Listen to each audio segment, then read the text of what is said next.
God formed what he knew beforehand.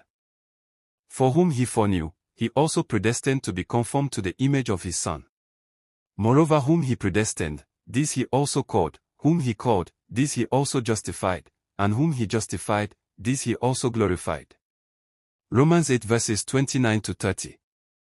During our study of the epistle to the Romans in our local assembly, we arrived at this passage. I felt uneasy approaching the subject of predestination because of the many arguments and controversies surrounding it. I prayed earnestly that God would grant me understanding so that even the simplest person in our village congregation could grasp its meaning. As I pondered and prayed, two passages of scripture came strongly into my heart. First, before I formed you in the womb I knew you, and before you were born I consecrated you, I appointed you a prophet to the nations. Jeremiah 1 verse 5. God spoke firmly to Jeremiah. It was as though he was saying, I did not create you by accident. I knew you before you were formed. I invested grace into your life before your first breath. I prepared you for a purpose long before men noticed you. Therefore, you cannot hide behind fear, weakness, or excuses. Jeremiah was not created merely to pursue personal ambitions. He was designed for divine purpose. God had already deposited gifts, burdens, and grace into his life before he entered the world. Jeremiah still had the freedom to refuse God, yet deep within him there was a witness that his life carried something unusual.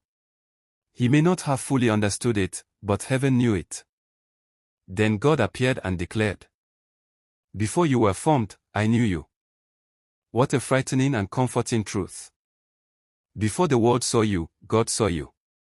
Before men rejected you, God had already chosen you. Before your struggles began, heaven had already written your story.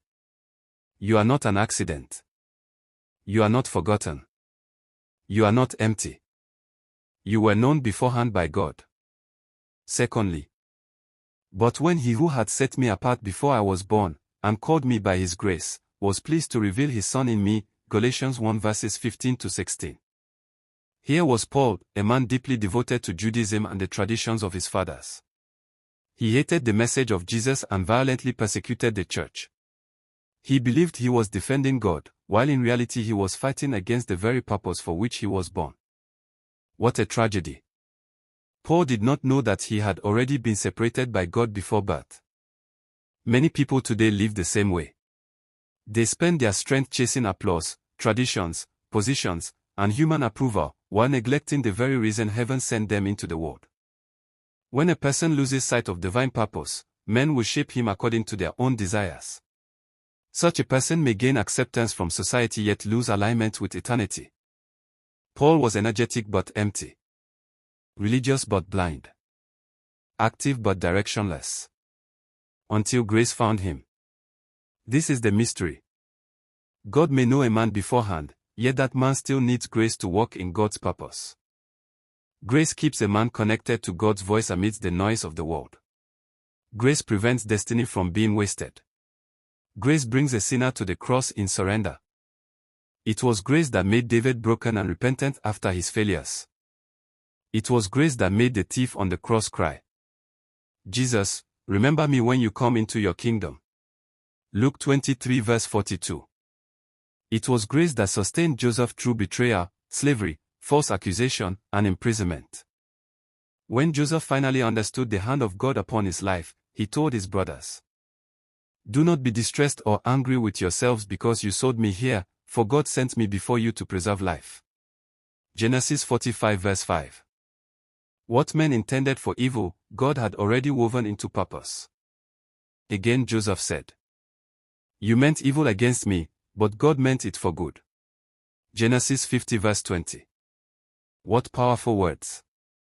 The pain was real. The tears were real.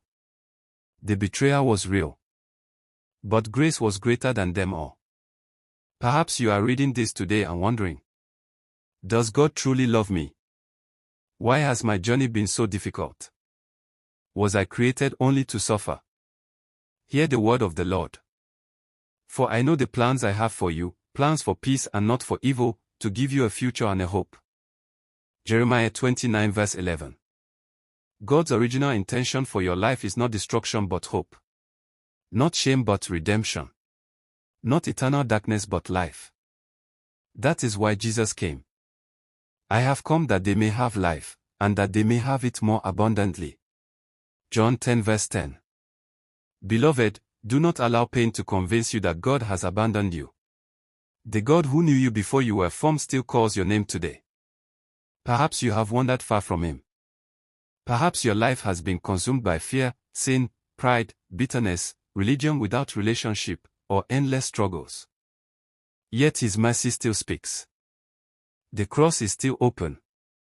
Grace is still available. Hope is still alive. Do not continue running from the God who formed you with purpose. Come to Jesus. Bring Him your brokenness, confusion, regrets, failures, and hidden wounds. Lay them before Him. One encounter with Christ can restore what years of pain have destroyed.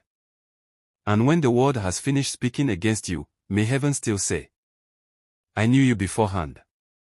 May this truth drive you to your knees in prayer. May it awaken your sleeping soul. May it revive your dying hope.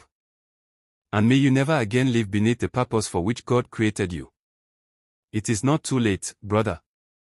It is not too late, sister. Come to Jesus and rest. A call to prayer partnership.